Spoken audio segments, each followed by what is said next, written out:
Tibay at kaligtasan ng school building sa Pilipinas, kabrigada laban sa lindol, paiimbestigahan raw ng Senado. Live mga kabrigada mula dyan sa Senado, Brigada Ann Cortez, ibrigada mo! Live report! Ibinahagi ni Senate Committee on Basic Education Chairperson Senator Bam Aquino na maghahain siya ng resolusyon sa Senado na siyang sisilip sa kahandaan ng mga public school buildings sa anumang malalakas na paglindol.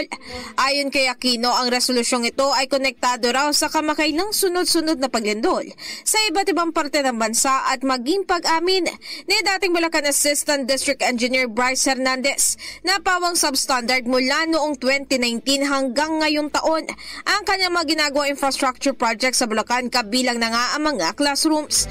Ayon kay Aquino, napaka-importante ng hakbang na ito para matiyak na ligtas ang bawat mag-aaral, guro, magulang at iba pang nagtatrabaho sa mga paaralan. Anya, itutulak naman din niya ang pagbibigay ng karagdagang pondo para sa inspection at maging assessment ng mga public school buildings para matiyak na matibay ang mga ito. Dagdag pa niya, layunin din ang pagdinig na ito na malaman ang mga hakbang na ginagawa ng gobyerno upang may saayos sa mga school building at maging silid-aralan para magamit ng mga estudyante sa lalong madaling panahon.